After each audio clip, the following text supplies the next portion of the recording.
ವೀಕ್ಷಕರೇ ನಮಸ್ಕಾರ. ನಮ್ಮ ಹಳ್ಳಿ ಸುದ್ದಿ ಯೂಟ್ಯೂಬ್ ಚಾನಲ್ಗೆ ಸ್ವಾಗತ. ರೈತರ ಖಾತೆಗೆ ಈ ವಾರದಲ್ಲೇ ಪಿಎಂ ಕಿಸಾನ್ 20ನೇ ಕಂತಿನ ಹಣ ಜಮಾ ಆಗಲಿದೆ. ಹೌದು, ಯಾರಿಗೆಲ್ಲ ಸಿಗಲಿದೆ, ಏನಕ್ಕೆ ಲೇಟ್ ಆಗ್ತಾ ಇದೆ, ಎಲ್ಲವನ್ನೂ ಕೂಡ ಈ ವಿಡಿಯೋದಲ್ಲಿ ತಿಳಿಸ್ಕೊಡ್ತಾ ಹೋಗ್ತೀವಿ. ದಯವಿಟ್ಟು ಸ್ಕಿಪ್ ಮಾಡದೆ ನಮ್ಮ ವಿಡಿಯೋನ ಸಂಪೂರ್ಣವಾಗಿ ನೋಡಿ. ಸಣ್ಣ ರೈತರಿಗೆ ಆರ್ಥಿಕ ನೆರವು ನೀಡುವ ಗುರಿಯೊಂದಿಗೆ ಕೇಂದ್ರ ಸರ್ಕಾರವು ಪ್ರಧಾನಮಂತ್ರಿ ಕಿಸಾನ್ ಸನ್ಮಾನ್ ನಿಧಿ ಯೋಜನೆಯನ್ನ ಜಾರಿಗೆ ತಂದಿದ್ದು, ಇದೀಗ 20ನೇ ಕಂತಿನ ಹಣ ಜಮಾ ಪ್ರಕ್ರಿಯೆ ಆರಂಭವಾಗುತ್ತಿದೆ. ಈ ವಾರದಲ್ಲೇ ಫಲಾನುಭವಿ ರೈತರ ಖಾತೆಗೆ 2,000 ರೂಪಾಯಿ ಹಣ ನೇರವಾಗಿ ಜಮಾಗೊಳ್ಳಲಿದೆ. ಹೌದು, ಪ್ರತಿ ವರ್ಷ ರೈತರ ಬ್ಯಾಂಕ್ ಖಾತೆಗೆ 6,000 ರೂಪಾಯಿ ನಗದು ಸಹಾಯಧನವನ್ನ 3 ಕಂತುಗಳಲ್ಲಿ ನೀಡುವುದು ಈ ಯೋಜನೆ ಮುಖ್ಯ ಉದ್ದೇಶವಾಗಿದೆ. ಇದು ನೇರ ಲಾಭಾಂಶ ಜಮಾ ವ್ಯವಸ್ಥೆ ಮೂಲಕ, ಅಂದ್ರೆ ಡಿಬಿಟಿ ಮೂಲಕ ನೇರವಾಗಿ ನಿಮ್ಮ ಖಾತೆಗೆ ಜಮಾ ಆಗಲಿದೆ. ವರ್ಷದ 3 ಕಂತುಗಳ ವಿವರ ಹೀಗಿದೆ. ಮೊದಲ ಕಂತು ಏಪ್ರಿಲ್ ಹಾಗೂ ಜುಲೈನಲ್ಲಿ ಜಮಾ ಆಗಲಿದೆ. ಎರಡನೇ ಕಂತು ಆಗಸ್ಟ್ ಹಾಗೂ ನವೆಂಬರ್ ನಡುವೆ ಜಮಾ ಆಗಲಿದೆ. ಮೂರನೇ ಕಂತು ಡಿಸೆಂಬರ್ ಹಾಗೂ ಮಾರ್ಚ್ ನಡುವೆ ಜಮಾ ಆಗಲಿದೆ. ಇನ್ನು 20ನೇ ಕಂತು ಯಾವಾಗ ಜಮಾ ಆಗಲಿದೆ ಎಂಬುದನ್ನ ನೋಡೋದಾದ್ರೆ, 2019ರಿಂದ ಆರಂಭವಾದ ಪಿಎಂ ಕಿಸಾನ್ ಸನ್ಮಾನ್ ನಿಧಿ ಯೋಜನೆಯು 20ನೇ ಕಂತು ಇದೀಗ ಬಿಡುಗಡೆ ಆಗಬೇಕಿದ್ದು, 19ನೇ ಕಂತಿನ ಹಣವನ್ನ 2025 ಫೆಬ್ರವರಿಯಲ್ಲಿ ಬಿಡುಗಡೆ ಮಾಡಲಾಗಿದೆ. ಕೇಂದ್ರ ಕೃಷಿ ಮತ್ತು ರೈತ ಕಲ್ಯಾಣ ಸಚಿವಾಲಯದ ಪ್ರಕಾರ 20ನೇ ಕಂತಿನ ಹಣವನ್ನ ಜೂನ್ ಕೊನೆ, ಅಂದ್ರೆ ಇದೇ ವಾರದಲ್ಲಿ ಬಿಡುಗಡೆ ಮಾಡುವ ಸಾಧ್ಯತೆ ಇದೆ. ಹಣ ಬಿಡುಗಡೆಯ ನಂತರ ರೈತರು ತಮ್ಮ ಬ್ಯಾಂಕ್ ಖಾತೆಯ ಸ್ಥಿತಿಯನ್ನು ಪರಿಶೀಲಿಸಿಕೊಳ್ಳಬೇಕು. ಯಾರಿಗೆ ಸಿಗಲಿದೆ 20ನೇ ಕಂತಿನ ಹಣ? ಹೌದು, ಈ ಕಂತಿನ ಹಣವನ್ನು ಪಡೆಯಲು ರೈತರು ಈ ಕೆಳಗಿನ ಅರ್ಹತಾ ಷರತ್ತುಗಳನ್ನು ಪೂರೈಸಬೇಕು. ಹೌದು, ಈ KYC ಪೂರ್ಣಗೊಂಡಿರಬೇಕು. ನಂತರ ಆಧಾರ್ ಸಂಖ್ಯೆ ಅಥವಾ ಬ್ಯಾಂಕ್ ಖಾತೆಗೆ ಲಿಂಕ್ ಆಗಿರಬೇಕು. ನಂತರ NPCI ಮ್ಯಾಪಿಂಗ್ ಆಗಿರಬೇಕು. ಜಮೀನು ದಾಖಲೆಗಳು ಸರಿಯಾಗಿರಬೇಕು. ರೈತರು ಸರ್ಕಾರಿ ಅಥವಾ ಖಾಸಗಿ ಉದ್ಯೋಗಿಗಳು ಆಗಿರಬಾರದು ಅಥವಾ ವಾರ್ಷಿಕ ಆದಾಯವು 10 ಲಕ್ಷಕ್ಕಿಂತ ಹೆಚ್ಚು ಇರಬಾರದು. ಇನ್ನು ನಿಮಗೆ ಹಣ ಬರುತ್ತಾ, ಹೀಗೆ ಚೆಕ್ ಮಾಡಿಕೊಳ್ಳಿ. ಪಿಎಂ ಕಿಸಾನ್ ವೆಬ್ಸೈಟ್ಗೆ ಭೇಟಿ ನೀಡಬೇಕು. ನಂತರ ಬೆನಿಫಿಷರಿ ಲಿಸ್ಟ್ ಮೇಲೆ ಕ್ಲಿಕ್ ಮಾಡಬೇಕು. ನಂತರ ರಾಜ್ಯ, ಜಿಲ್ಲೆ, ತಾಲೂಕು, ಹೋಬಳಿ, ಗ್ರಾಮವನ್ನ ಆಯ್ಕೆ ಮಾಡಿಕೊಳ್ಳಬೇಕು. ತದನಂತರ ಅಲ್ಲಿ ಕೆಳಗಡೆ ಗೆಟ್ ರಿಪೋರ್ಟ್ ಮೇಲೆ ಕ್ಲಿಕ್ ಮಾಡಬೇಕು. ಕ್ಲಿಕ್ ಮಾಡಿದ್ರೆ ಅಲ್ಲಿ ಹಳ್ಳಿಯ ಅರ್ಹ ರೈತರ ಪಟ್ಟಿ ತೆರೆದುಕೊಳ್ಳುತ್ತದೆ. ಆ ಪಟ್ಟಿಯಲ್ಲಿ ಇರುವವರಿಗೆ ಖಚಿತವಾಗಿ 20ನೇ ಕಂತಿನ ಹಣ ಸಂದಾಯವಾಗಲಿದೆ ಎಂದು ತಿಳಿದುಕೊಳ್ಳಿ. ಇನ್ನು ಪಿಎಂ ಕಿಸಾನ್ ಹಣ ಜಮಾ ವಿವರವನ್ನ ರೈತರು ತಮ್ಮ ಮೊಬೈಲ್ನಲ್ಲೇ ಪರಿಶೀಲಿಸಬಹುದು. ಅದಕ್ಕಾಗಿ ಮೊದಲಾಗಿ ಪಿಎಂ ಕಿಸಾನ್ ವೆಬ್ಸೈಟ್ಗೆ ಭೇಟಿ ನೀಡಬೇಕು. ನಂತರ ನಿಮ್ಮ ರಿಜಿಸ್ಟ್ರೇಷನ್ ಸಂಖ್ಯೆ ಹಾಕಿ ಕ್ಯಾಪ್ ಕೋಡ್ ನಮೂದಿಸಿ, ನಂತರ ನಿಮ್ಮ ಮೊಬೈಲ್ಗೆ ಬಂದ OTP ಅನ್ನು ನಮೂದಿಸಿ, ಲೇಟೆಸ್ಟ್ ಇನ್ಸ್ಟಾಲ್ಮೆಂಟ್ ಡೀಟೇಲ್ ವಿಭಾಗದಲ್ಲಿ ಕಂತಿನವಾರು ಈ ಯೋಜನೆ ಹಣ ಜಮಾ ವಿವರ ತೋರಿಸುತ್ತದೆ. ಅಲ್ಲಿ ನಿಮ್ಮ ಖಾತೆಗೆ ಎಷ್ಟು ಕಂತುಗಳು ಜಮಾ ಆಗಿದೆ ಎಂಬುದನ್ನ ಅಲ್ಲಿ ಚೆಕ್ ಮಾಡಿಕೊಳ್ಳಬಹುದು. ನಿಮ್ಮ ಬ್ಯಾಂಕ್ ಖಾತೆ ಸಕ್ರಿಯವಾಗಿರಲಿ. ಹೌದು, ಅಂದ್ರೆ ನಿಮ್ಮ ಬ್ಯಾಂಕ್ ಖಾತೆ ಆಕ್ಟಿವ್ ಇರಬೇಕು, ಅಂದ್ರೆ ಮಾತ್ರ ನಿಮಗೆ 20ನೇ ಕಂತಿನ ಹಣ ಜಮಾ ಆಗಲಿದೆ. ಆಧಾರ್, ಮೊಬೈಲ್ ಹಾಗೂ ಬ್ಯಾಂಕ್ ಲಿಂಕ್ ಸ್ಥಿತಿಯನ್ನ ಪರಿಶೀಲಿಸಿಕೊಳ್ಳಿ. ನಂತರ ಗ್ರಾಮ ಪಂಚಾಯಿತಿ, ಕೃಷಿ ಇಲಾಖೆ ಅಥವಾ ರೈತ ಸಂಪರ್ಕ ಕೇಂದ್ರದಲ್ಲಿ ದಾಖಲೆಗಳ ನವೀಕರಣ ಮಾಡಿಕೊಳ್ಳಬೇಕು. ಹೌದು, ನಿಮ್ಮ ದಾಖಲಾತಿಗಳು ಎಲ್ಲವನ್ನ ಅಲ್ಲಿ ಹೋಗಿ ಮತ್ತೊಮ್ಮೆ ಅಪ್ಡೇಟ್ ಮಾಡಿಸಬೇಕಾಗುತ್ತದೆ. ಈ KYC ಪೂರ್ಣಗೊಳಿಸಲು CSC ಸೆಂಟರ್ಗೆ ಭೇಟಿ ನೀಡಿ ಅಲ್ಲಿ ನೀವು ಈ KYC ಮಾಡಿಸಬಹುದು. ಯಾವುದೇ ತಾಂತ್ರಿಕ ತೊಂದರೆಗಳಿದ್ದರೆ ಸ್ಥಳೀಯ ಕೃಷಿ ಸಹಾಯಕ ಅಧಿಕಾರಿ ಅಥವಾ ಉಪ ತಹಸೀಲ್ದಾರನ ಸಂಪರ್ಕಿಸಬೇಕು.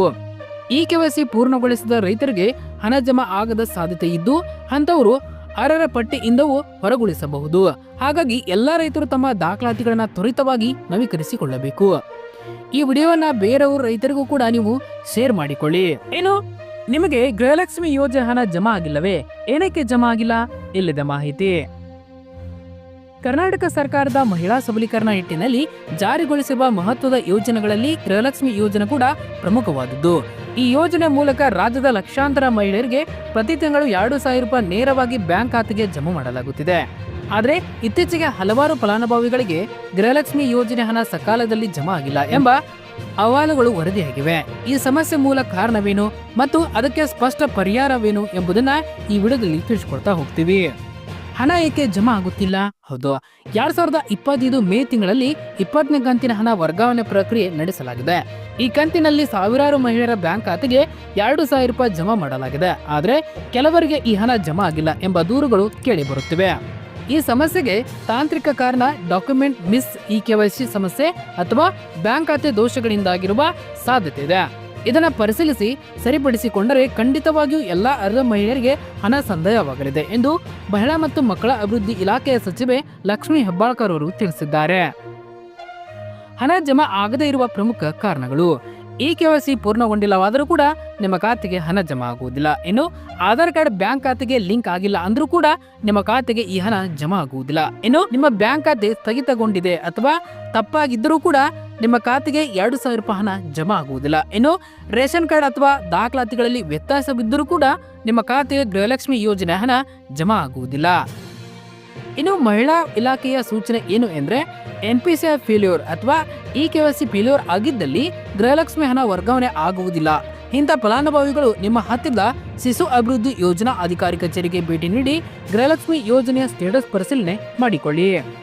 ಮಹಿಳಾ ಮತ್ತು ಮಕ್ಕಳ ಅಭಿವೃದ್ಧಿ ಇಲಾಖೆಯ ಉಪನಿರ್ದೇಶಕರು ಇಂತಹ ಸಮಸ್ಯೆ ಆಗಿರುವ ಫಲಾನುಭವಿಗಳು ತಮ್ಮ ರೇಷನ್ ಕಾರ್ಡ್, ಆಧಾರ್ ಕಾರ್ಡ್ ಅಥವಾ ಆಧಾರ್ ಲಿಂಕ್ ಆಗಿರುವ ಮೊಬೈಲ್ ನಂಬರ್ ಹಾಗೂ ಪಾಸ್ಬುಕ್ ತೆಗೆದುಕೊಂಡು CDPO ಕಚೇರಿಗೆ ಹೋಗಿ ಸರಿಪಡಿಸಿಕೊಳ್ಳಬಹುದು ಎಂದು ತಿಳಿಸಿದ್ದಾರೆ. ಇನ್ನು ಗಮನದಲ್ಲಿರಿಸಬೇಕಾದ ವಿಶೇಷ ಸೂಚನೆಗಳು ಏನು ಇಲ್ಲಿ ತಿಳಿದುಕೊಳ್ಳಿ.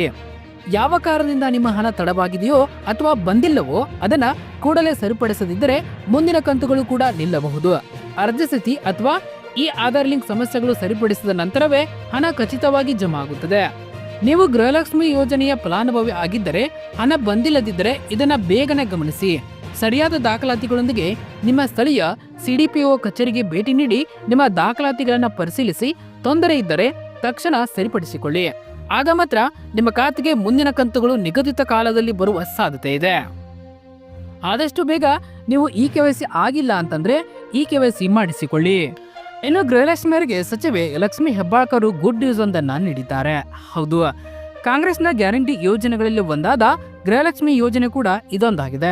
ಗೃಹಲಕ್ಷ್ಮಿ ಯೋಜನೆ ಕೂಡ ಕಾಂಗ್ರೆಸ್ನ ಗ್ಯಾರಂಟಿ ಯೋಜನೆಗಳಲ್ಲಿ ಒಂದಾದ ಗೃಹಲಕ್ಷ್ಮಿ ಯೋಜನೆ ಬಗ್ಗೆ ಸಚಿವೆ ಲಕ್ಷ್ಮಿ ಹೆಬ್ಬಾಳ್ಕರ್ ಅವರು ಮಹತ್ವದ ಘೋಷಣೆಯೊಂದನ್ನು ಮಾಡಿದ್ದಾರೆ. ಗೃಹಲಕ್ಷ್ಮಿ ಯೋಜನೆ ಲಾಭ ಪಡೆಯುತ್ತಿರುವ ಮಹಿಳೆಯರಿಗೆ ಲಕ್ಷ್ಮಿ ಹೆಬ್ಬಾಳ್ಕರ್ ಅವರು ಮಾತನ್ನ ಸಿಹಿ ಸುದ್ದಿಯನ್ನ ಕೊಟ್ಟಂತಾಗಿದೆ.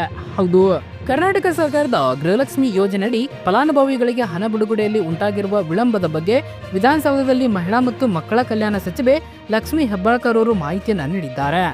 ಮೇ ಮತ್ತು ಜೂನ್ ತಿಂಗಳಲ್ಲಿ ಶೀಘ್ರದಲ್ಲೇ ಜಮಾ ಆಗುವ ಭರವಸೆಯನ್ನ ನೀಡಿದ್ದಾರೆ. ಹೌದು, ಗೃಹಲಕ್ಷ್ಮಿ ಯೋಜನೆ ಹಣ ಬಿಡುಗಡೆ ಆಗುವುದು ವಿಳಂಬವಾಗಿರುವ ಬಗ್ಗೆ ಲಕ್ಷ್ಮಿ ಹೆಬ್ಬಾಳ್ಕರ್ ಅವರು ಪ್ರತಿಕ್ರಿಯೆ ನೀಡಿದ್ದಾರೆ. ಈ ಯೋಜನೆಯಡಿ ಏಪ್ರಿಲ್ ತಿಂಗಳ ಹಣವನ್ನ ಕ್ಲಿಯರ್ ಮಾಡಲಾಗಿದ್ದು ಮೇ ಮತ್ತು ಜೂನ್ ತಿಂಗಳ ಹಣವನ್ನ ಶೀಘ್ರವೇ ಬಿಡುಗಡೆ ಮಾಡಲಾಗುವುದೆಂದು ಲಕ್ಷ್ಮಿ ಹೆಬ್ಬಾಳ್ಕರ್ ಅವರು ಭರವಸೆಯನ್ನ ನೀಡಿದ್ದಾರೆ. 1-2 ವಾರಗಳ ವಿಳಂಬವಾಗಬಹುದು, ಆದರೆ ಮುಖ್ಯಮಂತ್ರಿ ಸಿದ್ದರಾಮಯ್ಯ ಅವರಿಗೆ ಈ ಯೋಜನೆ ಬಗ್ಗೆ ಕಾಳಜಿ ಇದೆ. ಹೀಗಾಗಿ ಫಲಾನುಭವಿಗಳಿಗೆ ಶೀಘ್ರವೇ ಈ ಹಣ ಜಮಾ ಆಗಲಿದೆ ಎಂದು ತಿಳಿಸಿದ್ದಾರೆ. ಗೃಹಲಕ್ಷ್ಮಿ ಯೋಜನೆಯು ಕರ್ನಾಟಕ ಲಕ್ಷಾಂತರ ಕುಟುಂಬಗಳಿಗೆ ಆರ್ಥಿಕ ನೆರವು ಒದಗಿಸುವ ಗುರಿಯನ್ನ ಹೊಂದಿದ್ದು, ಈ ಯೋಜನೆಯಡಿ ಮನೆಯ ಯಜಮಾನಿಯ ಖಾತೆಗೆ ಪ್ರತಿ ತಿಂಗಳು 2,000 ರೂಪಾಯಿಗಳನ್ನು ಜಮಾ ಮಾಡಲಾಗುತ್ತದೆ. ಆದರೆ ಕೆಲವು ತಿಂಗಳಿಂದ ಈ ಹಣ ಬಿಡುಗಡೆಯಲ್ಲಿ ವಿಳಂಬವಾಗಿದ್ದು ಫಲಾನುಭವಿಗಳಲ್ಲಿ ಆತಂಕ ಮೂಡಿಸಿತ್ತು. ಇದು ಕೇಂದ್ರ ಸರ್ಕಾರದ ಸುತ್ತೋಲೆಯಿಂದ ವಿಳಂಬವಾಗಿದೆ ಎಂದು ಹೆಬ್ಬಾಳ್ಕರ್ ಅವರು ಮಾಹಿತಿಯನ್ನು ನೀಡಿದ್ದಾರೆ. ಹೌದು, ಈ ಬಗ್ಗೆ ಸ್ಪಷ್ಟನೆ ನೀಡಿರುವ ಸಚಿವೆ, ನಮ್ಮ ಇಲಾಖೆಯಿಂದ ಹಣವನ್ನು ನೇರವಾಗಿ ಫಲಾನುಭವಿ ಖಾತೆಗೆ ಜಮಾ ಮಾಡಲಾಗುತ್ತಿತ್ತು. ಆದರೆ ಕೇಂದ್ರ ಸರ್ಕಾರ ಸುತ್ತೋಲೆಯಂತೆ ಜಿಲ್ಲಾ ಪಂಚಾಯಿತಿ ಮತ್ತು ತಾಲೂಕು ಪಂಚಾಯಿತಿ ಮೂಲಕ ಈ ಹಣವನ್ನು ಖರ್ಚು ಮಾಡಬೇಕಾದ ಸಂದರ್ಭ ಒದಗಿದೆ. ಇದರಿಂದ ಒಂದಿಷ್ಟು ವಿಳಂಬವಾಗಿದೆ ಎಂದು ಅವರು ತಿಳಿಸಿದ್ದಾರೆ.